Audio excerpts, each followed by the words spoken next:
thank you again for the kind invitation to talk with you guys, and I'm looking forward to not talking as much and having more discussion about the ideas of our labs and how we might learn from each other.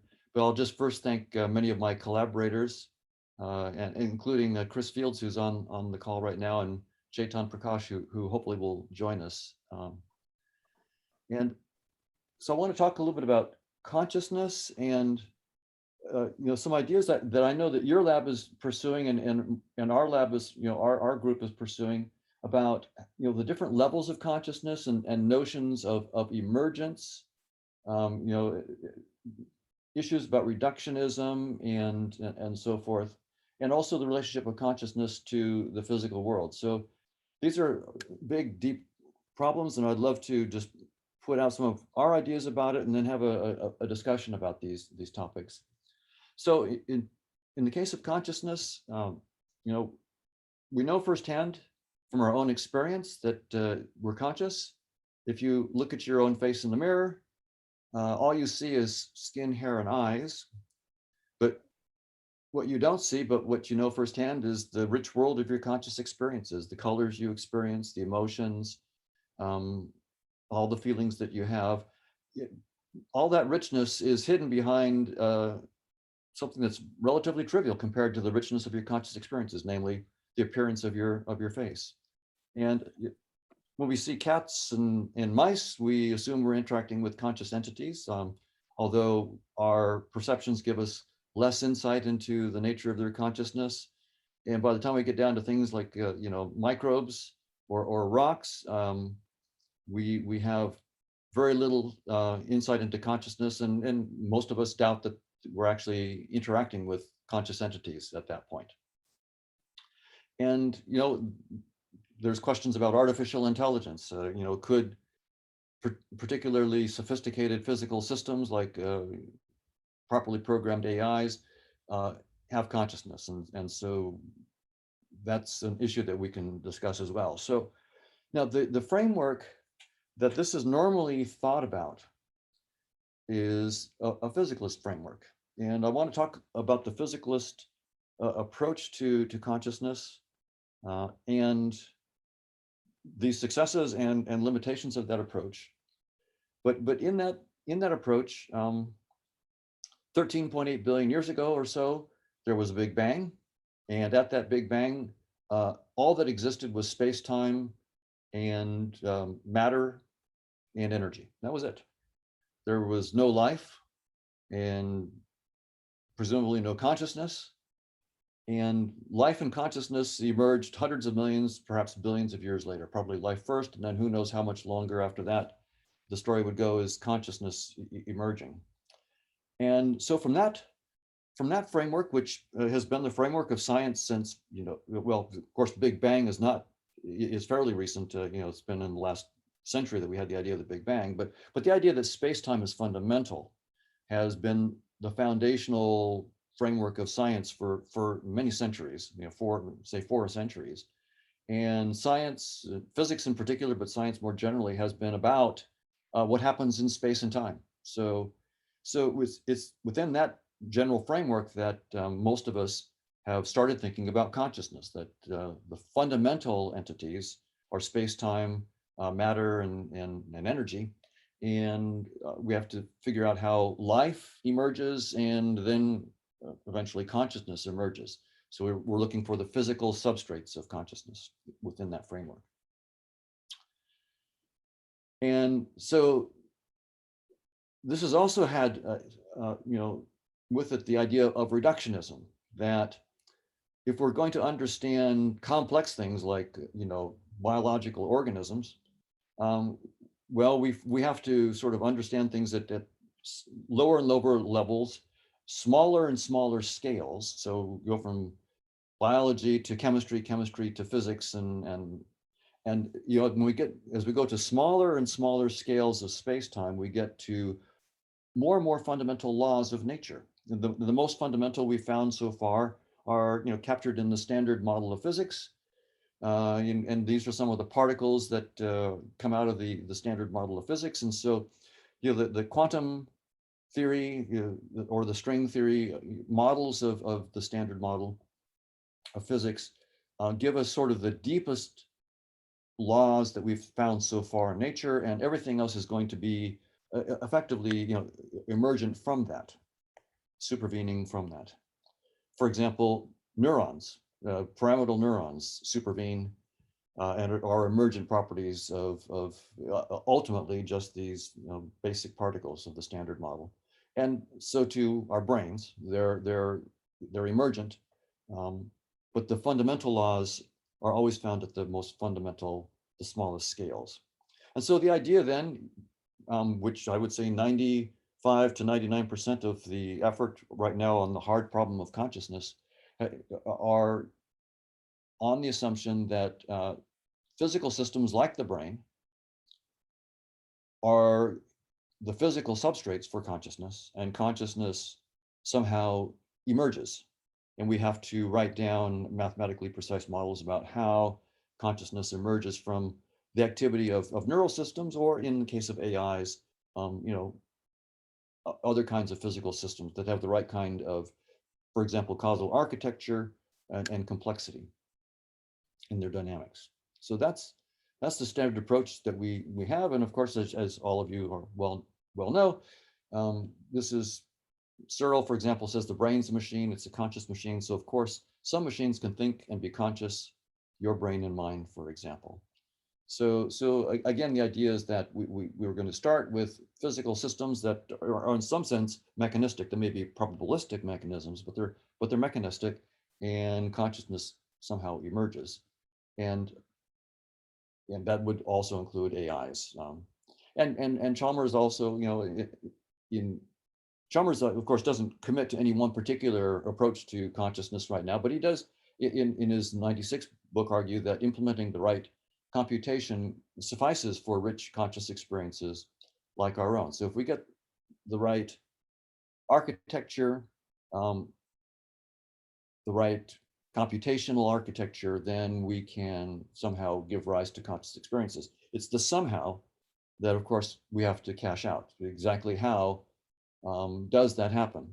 So, but if we figured that out, the idea is that we could then download the software that is our conscious experiences, or that gives rise to our conscious experiences, and have some kind of immortality.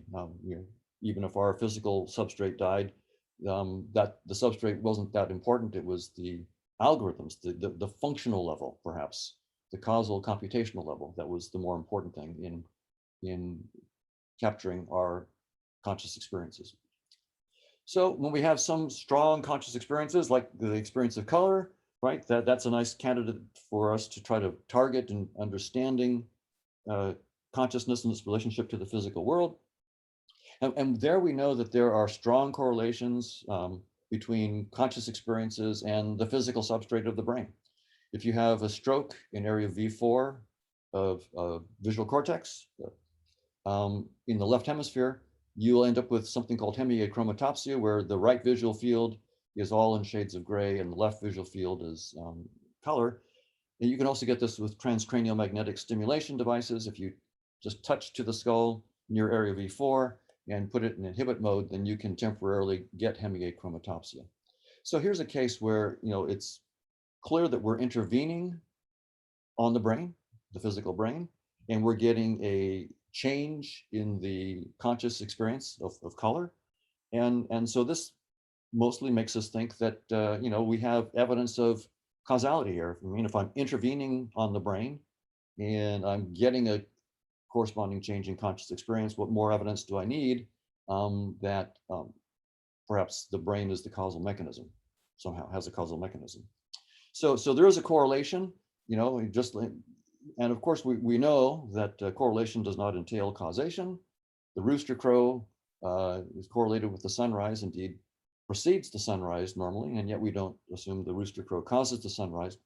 And so there is the question, what further evidence can we give that brain activity causes conscious experiences and physical systems cause conscious experiences beyond the correlation? So this is the hard problem of consciousness, trying to understand with scientific precision, mathematical precision, the relationship between conscious experiences and physical systems like the brain or AIs.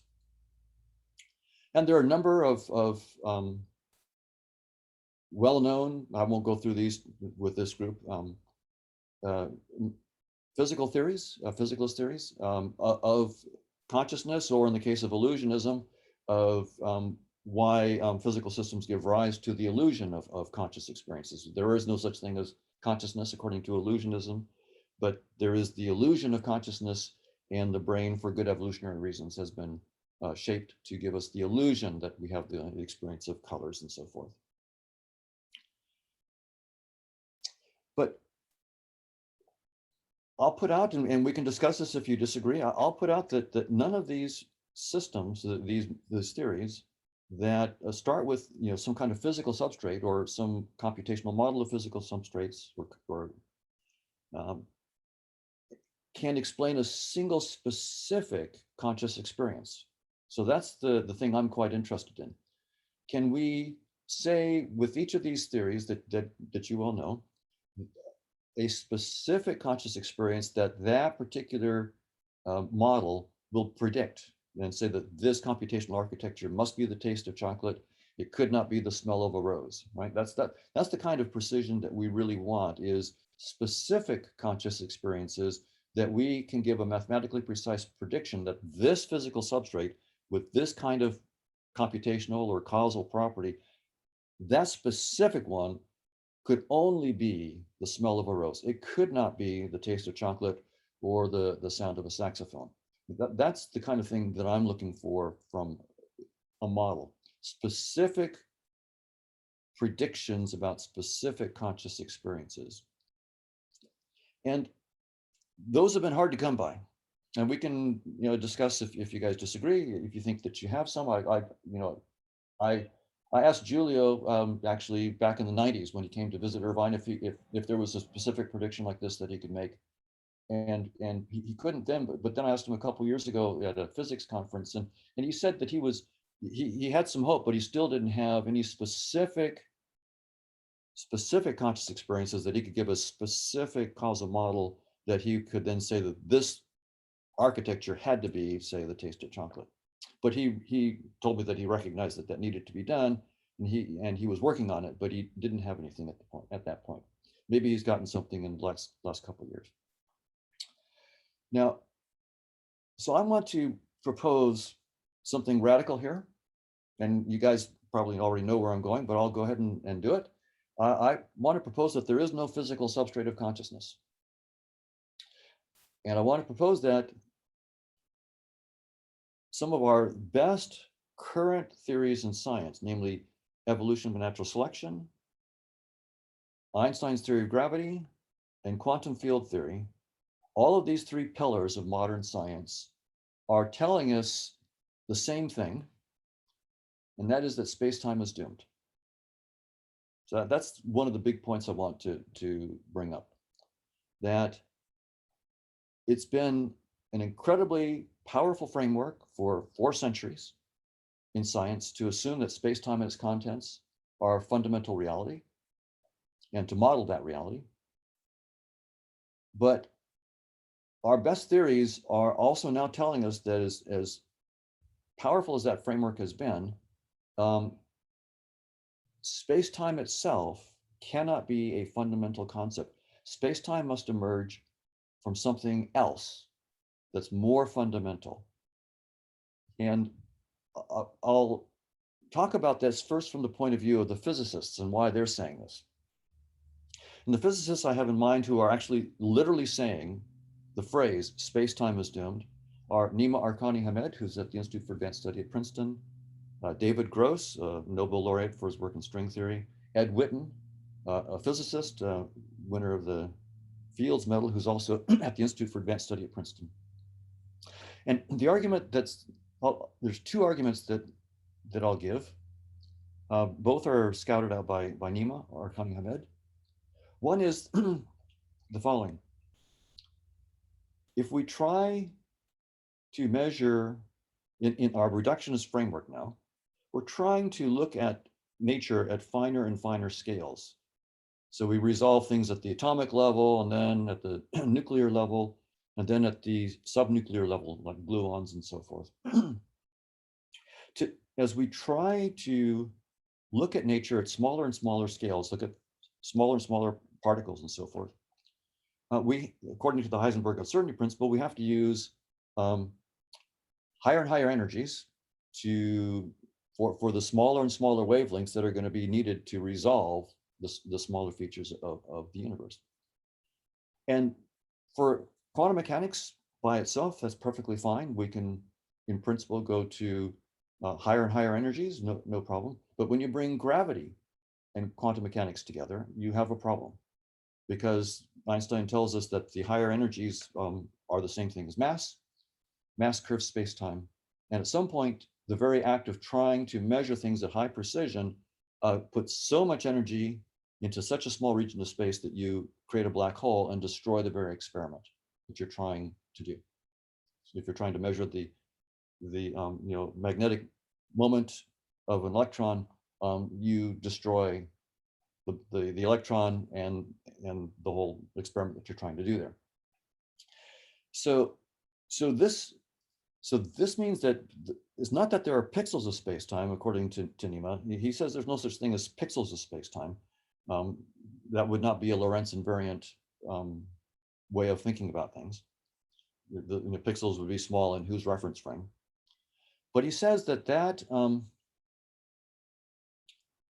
does count also against reductionism, that in some sense, as you go to higher and higher energies, which is the way that we thought we would always go to smaller and smaller scales, at some point, as you add more and more energy, what happens is the black hole just gets bigger and bigger and bigger.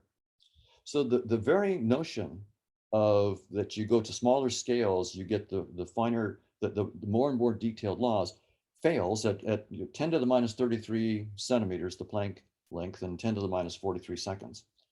At that point, space-time itself is simply undefined. And the idea of reductionism fails because we just can't go to finer scales. And in fact, our attempts just go to bigger and bigger scales. But now you might say, well, who cares? I mean, 10 to the minus 33 centimeters and 10 to the minus 43 seconds is pretty small. That's irrelevant for what we're dealing with. And so Nima has another example where he says, look, it's not just at the smaller scales. Suppose I take any macroscopic size room, a room, the size of a football field, and I want to make a measurement, again, say of the magnetic moment of the electron. Now, he points out that quantum theory tells us that the physical system itself, the apparatus that's doing the measurement, the measuring apparatus, is a quantum system with its own uncertainty. And so if that apparatus is going to make more and more precise measurements, then it will have to have more and more degrees of freedom. More and more degrees of freedom correspond to more and more mass.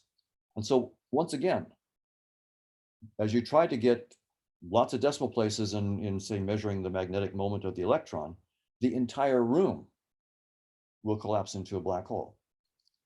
So this is no longer about the very, very small. We're talking that this is a problem for any volume of space that you want to consider. So the bottom line that the physicists tell us, and this is the way that Nima puts it, is there are no local observables in our spacetime, de Sitter space, which is our spacetime. There are no local observables anywhere in spacetime.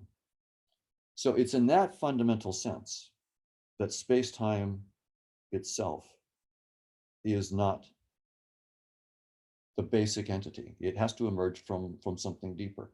And what's interesting is that the physicists have gone beyond just saying, we think that spacetime isn't fundamental, there's got to be something deeper, to actually proposing mathematical structures that are deeper than spacetime. So there's entities like the amplitude hedron, the space hedron, cosmological polytope. These are structures that have no Hilbert spaces. That means there is no notion of quantum theory. These are models beyond quantum theory. They're also beyond space-time. There's no notion of locality or unitarity. So they're literally leaving space-time entirely behind. It's not trying to boot up space-time from quantum theory or anything like that. It's literally saying that space-time in all of its structure, in all of its properties, is emergent from something utterly different. And these polytopes that they're finding, the amplitude and so forth, have a couple interesting properties. They have symmetries. They reveal symmetries in, for example, scattering experiments where you have gluons hitting each other and gluons spraying out. There are symmetries in the scattering data that these models capture that provably cannot be captured in space-time, something called the dual conformal symmetry and infinite Yangian symmetries. So there are symmetries that are true of the data that these models capture that cannot be expressed in space-time. And second, when you actually try to describe the scattering processes using Feynman diagrams in space-time, a simple scattering event like 2 gluons in and 5 gluons out requires hundreds of pages of algebra for all the virtual particles that you have to compute within space-time and all the loops that they could do. Hundreds of pages of algebra. But when you let go of space-time altogether and quantum theory altogether, these polytopes allow you to compute that scattering amplitude for 2 gluons in and say 5 gluons out with 3 or 4 terms that you can just write down by hand and compute by hand. So it's quite striking. Our best theories, so quantum theory together with gravity, tell us that space-time cannot be fundamental. There's something deeper, and the physicists now have found these deeper structures like the amplituhedron that have symmetries that are true of the data that can't be expressed in space-time, and they make the mathematics trivial,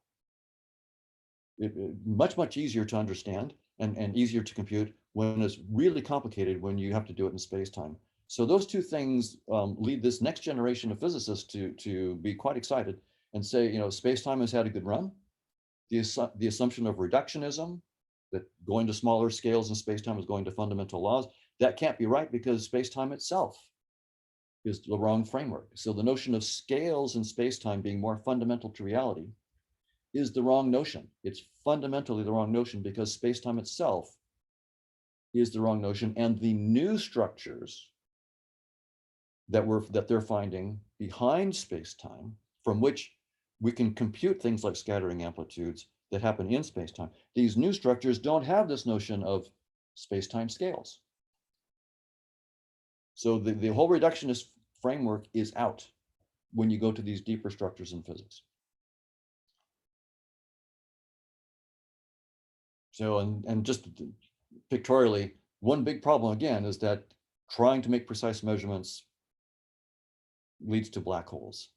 But I want to now switch from physics to natural selection, which is the other big pillar of modern science. And here, I want to argue that natural selection agrees with what the physicists are saying, that space-time is doomed. That is actually a theorem of evolution by natural selection, not just a theorem of physics. That's the language of space-time and of objects and their properties within space-time is simply the wrong language to describe objective reality. And this is a bit counterintuitive because in some sense, we think that evolution gives us a cogent argument for why our senses tell us truths about objective reality. And the argument goes, those of our ancestors who saw reality more accurately surely had a competitive advantage over those that saw reality less accurately in the daily activities of feeding, fighting, fleeing, and mating. And so, those who had more accurate perceptions were more likely to survive long enough to pass on their genes, which coded for the more accurate perceptions. And so we're the offspring of those that in each generation saw more accurately, so we can be confident that our senses tell us truths about reality, not exhaustively. We don't see all of reality, but we see those aspects of our niche truly. that we need to survive in our niche. And that's a very, very compelling kind of argument. It seems intuitively right. But of course, evolution by natural selection is a mathematically precise theory. There's evolutionary game theory. And we can use the tools of evolutionary game theory to pose a precise question, do simulations and prove theorems. So the precise question is, does natural selection favor vertical perception? So this is, we don't have to wave our hands. Well, this is a mathematically precise question using evolutionary game theory. And I decided around 2007, 2008 to go into this, and first worked with some graduate students, Justin Mark and Brian Marion, and we ran hundreds of thousands of simulations which seemed to show quite compellingly that organisms that saw reality, that we let see reality, were not outcompeting organisms of equal complexity that we didn't let see reality. So it seemed like vertical perceptions were not more fit. And so then I went to my longtime collaborator and colleague and friend Chetan Prakash, and Chetan and working with several other in our group has proven a couple theorems, and the bottom line is this. It's a theorem of evolution by natural selection that the probability is zero that any sensory system of any organism gives true reports of any aspect, any structural aspect of objective reality. Probability is zero. And the one deep reason for this is that the fitness payoff functions that drive evolution erase information about the structure of the world. One can show using combinatorial arguments that you can count all the payoff functions of a certain kind, say from if the world has n states and there are m payoff values, then there are n to the m. Let's see, is it n to the m? Let's see. No, m. No, m to the n. M to the n total payoff functions. And then you can look for any particular structure that you're interested in. Say the world might have a total order, or it might have, a measurable structure or a symmetry group structure on it. You can ask how many payoff functions are homomorphisms of that structure. So you can count them. Just using combinatorics, you can count them, put that in the numerator of a fraction, put the total number of payoff functions in the denominator, and then take the limit as the number of states in the world and the number of states of the payoff function, possible payoff values, goes to infinity. And what you find in each case is that the limit goes to zero. In other words, the homomorphisms have probability zero. And that means that the set of payoff functions that have any information, about the structure, that structure of the world, is probability zero. And since evolution tunes us to the payoff functions, and those payoff functions almost surely erase information about the structure of the world, then almost surely our senses cannot be tuned to the structure of the world. So that means that the probability that we have, that in some sense that the language, the predicates of perception, are the right predicates to describe the structure of the world, that probability is zero. And there we're agreeing then with what the physicists are finding, that space-time is simply the wrong language, that they have to let go of the very fundamental predicates of space-time, namely locality and unitarity. Those are the wrong predicates. The most fundamental predicates of space-time are the wrong predicates to describe objective reality. So what I'm saying here is that natural selection agrees with gravity, Einstein's gravity and quantum field theory. All three of our pillars are telling us the language of objects in space-time is the wrong language to describe objective reality. And that, so what is it that space-time and its objects are? Well, I like to think of it that from an evolutionary point of view, we were shaped not to see reality, but shaped to see a virtual reality that guides adaptive action. So the point is, evolution has shaped our senses to hide the truth, because the truth is too complicated, and we don't need to know the truth. Instead, we've got simple eye candy that guides adaptive action. So for example, virtual reality version of Grand Theft Auto, what you're really doing in this example, in this metaphor, is you're toggling voltages in some supercomputer when you're playing the game. But the average player of Grand Theft Auto has no idea what they're really doing. They're toggling millions of voltages per second, but what they really perceive themselves as doing is, say, turning a steering wheel. And they notice that, they seem to have the ability to intervene causally with the steering wheel. If I turn my steering wheel to the left, the car goes left. If I turn the steering wheel to the right, the car goes right. And so I have good evidence based on my interventions that the steering wheel has causal powers. Well, in fact, the steering wheel does not have any causal powers. In fact, in a VR version of Grand Theft Auto, the steering wheel doesn't even exist when I turn my headset to the right, and I'm not rendering the steering wheel. So the game, the virtual reality game, gives you a useful fiction of causality.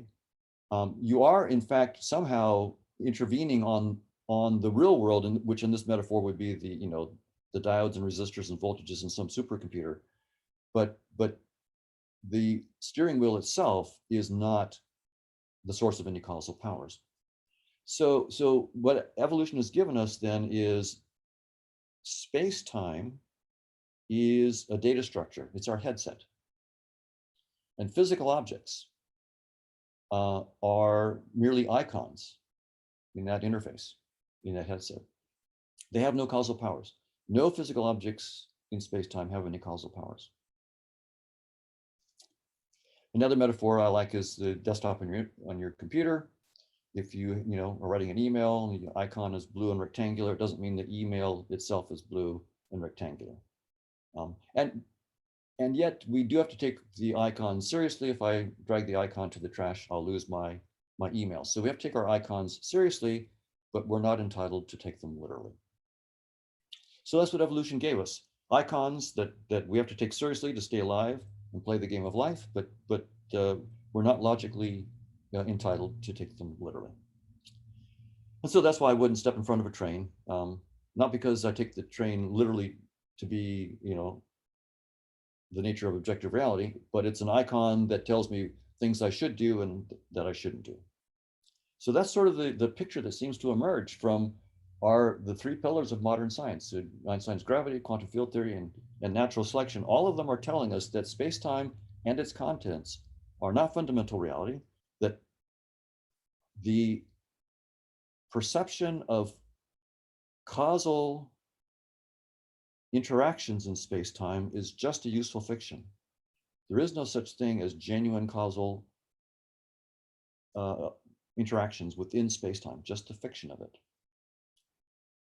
So that's why I and Chris Fields and Chetan and others have been looking at models in which consciousness now is fundamental, and we try to boot up space-time in brains as headsets, as VR headsets that certain conscious agents use. And so the idea is that we can think of objective reality as a vast interacting network of what we call conscious agents. And we can talk at some point, if you want, about the mathematical model of conscious agents that we're working on.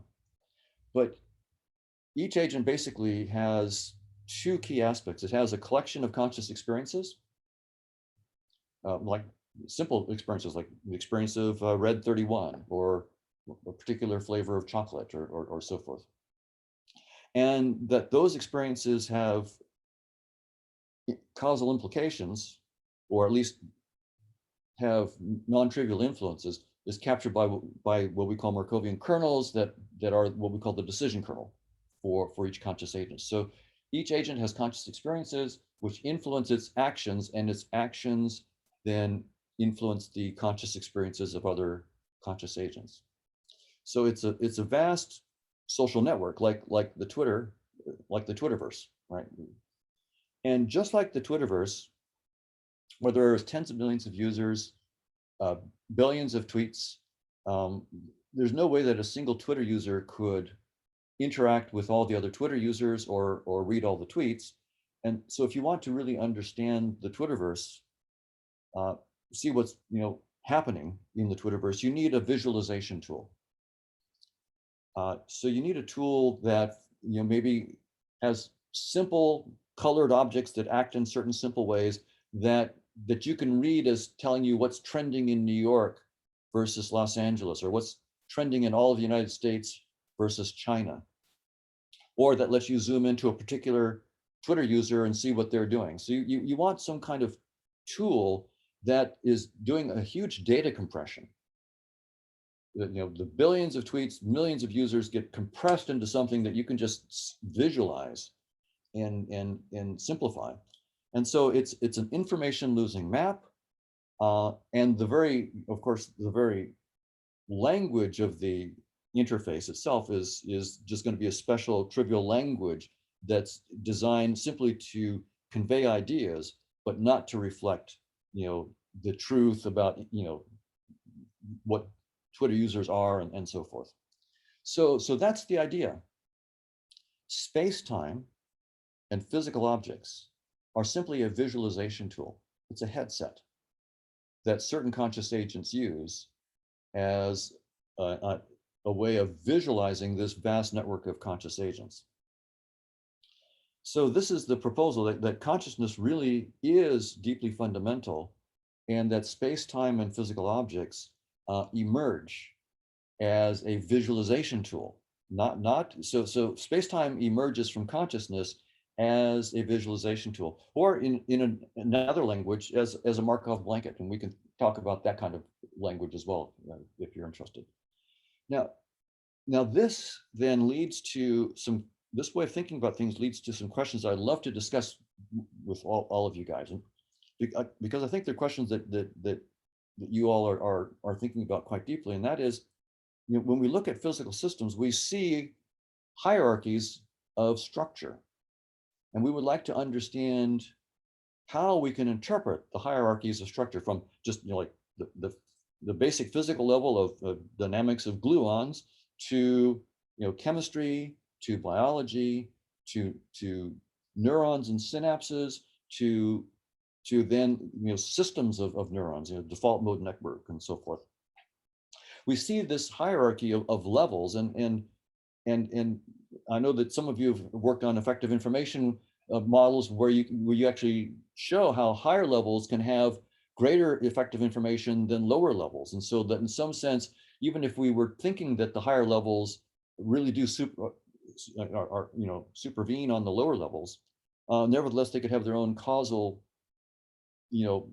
level that's really important in its own right, that's more than just what we would think is the causality that emerges from below. Those kinds of questions now get a completely different twist in this framework that I'm discussing. And so I would love to have a conversation where I know many of you are within the physicalist framework, and so you're thinking about it that way. Our team is sort of thinking about it where space-time is not fundamental, but that the structures that we're seeing in space-time are interface symbols. They're visualization tools that are trying to project features of this network of conscious agents and its dynamics into a format that we can sort of understand. And so we have to understand that projection. So this network of conscious agents has lots of structure to it, perhaps hierarchies. When agents interact, they create new higher level agents, the mathematics shows.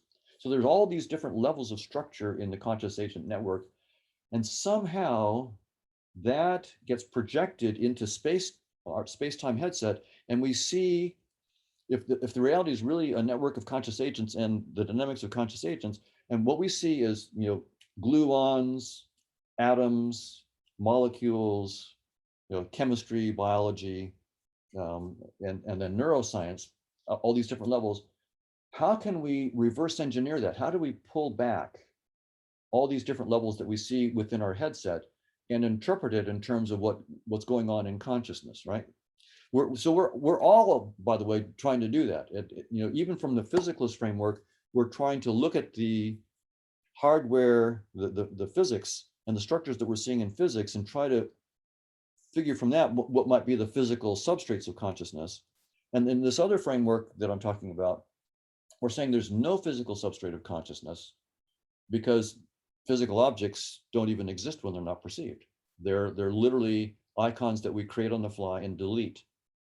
So to be very, very concrete, from this other framework, neurons don't even exist when they're not perceived, strictly speaking.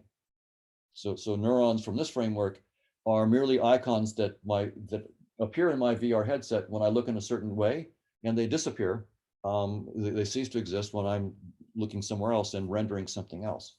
So no physical objects have any causal powers, and yet there is this hierarchy of structure that we see in space-time that we would like to be able to interpret it in terms of hierarchical structures and interactions within consciousness.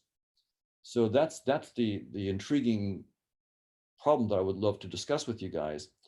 But you can see there's two different frameworks, two very, very different frameworks that are going on here. One is a framework in which there's a network of conscious agents that has all sorts of structure, agents interacting to create new agents endlessly. That's getting projected down into a space-time headset, which has lots of structure, but that structure is trivial. The space-time structure that we're seeing is trivial. Technically, it's a many-to-one mapping from the structures of consciousness into the structures of space-time. It's many-to-one. And so it's going to be a tricky proposition to try to look at the structures in space-time.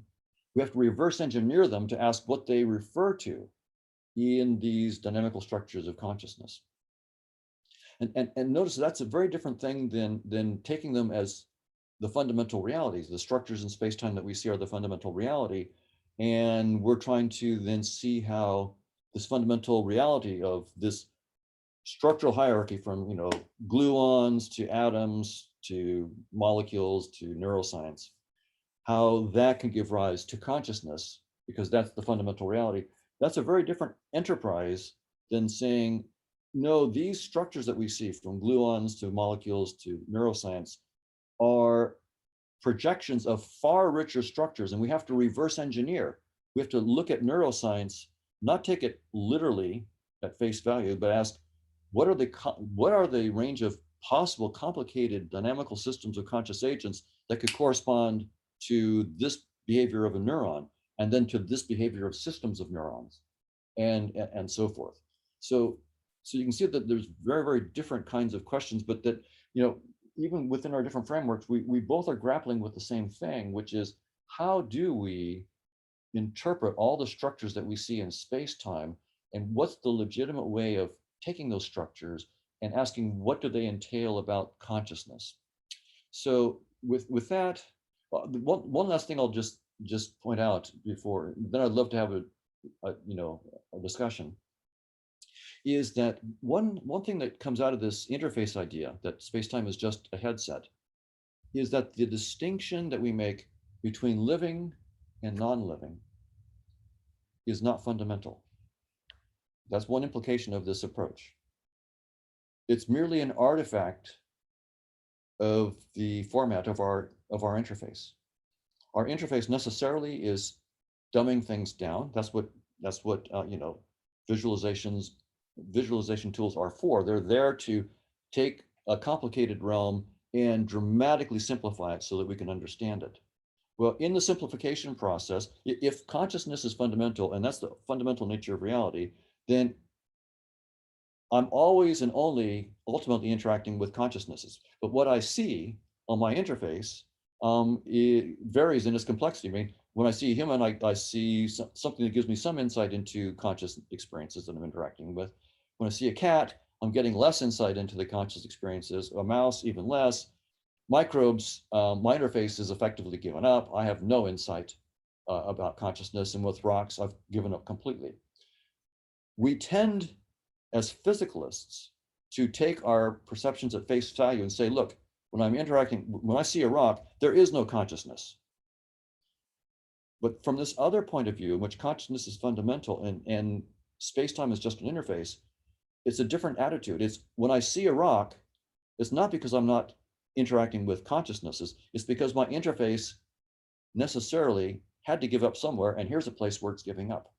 I'm getting no insight into consciousness. Now, this is different than panpsychism, right? I'm not saying that physical objects are fundamental and that, you know, protons have consciousness, and if you have the right combination of you know, elementary particles, they have consciousness. I'm saying something very, very different, that space-time is not fundamental. Nothing inside space-time is conscious, because space-time is just a visualization tool that some consciousnesses use. So, and then the last thing I'll say before I quit is just how this gives us a different idea about artificial intelligence and consciousness. Right, the standard approach to the question of artificial intelligence and consciousness is again, you know, how can we get the right complex behavior of the circuits and software of a AI system, such that it has the right kind of, say, causal complexity to give rise to consciousness. In this other framework in which consciousness is fundamental and space-time is doomed, space-time is just a visualization tool, we have a different take on the AI and consciousness question. We know that our headset gives us certain portals into consciousness. When I see your face, I have a fallible but genuine portal into your consciousness. If you smile, I can, you know, guess with high probability and accuracy that you are maybe happy. If you're crying, I can guess something else about your conscious experiences. So a face is a portal into consciousness. It's a portal that our interface, our headset, gives us.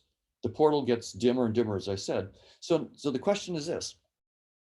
The new way of thinking about AI and consciousness is this. If we understand our space-time headset, if we can get the mapping from conscious agent dynamics with mathematical precision into the headset, could we then reverse engineer our headset and understand our headset so well that we could then open up new portals into the network of conscious agents? And for what it's worth, I think yes. I think that eventually we will be able to reverse engineer our headset. And, you know, we can talk about that if, you know, there's some work that physicists are doing with the amplitude-hedron and so forth that I think we can connect with, starting with the model of consciousness. We have a thread that can take us through data compression schemes for dynamics of consciousness that seem to match and map into the amplitude-hedron that the physicists have found, which then maps into space-time. So we're working on pulling a thread from dynamics of consciousness through something called affine permutations into the amplitude-hedron and then into space-time. If we can get that worked out, we can then hopefully reverse engineer space-time, pull it back to what's really going on in the realm of conscious agents, and then be able to play with space-time itself and perhaps open up new portals into the realm of conscious agents. So with that, again, I'll just thank my many collaborators, and then I would love to open it up and have discussions. And I'd love to go wherever you guys want to go with this. I mean, we don't have to talk about what I'm talking about, whatever you guys are interested in terms of what's important to you. So thanks a lot.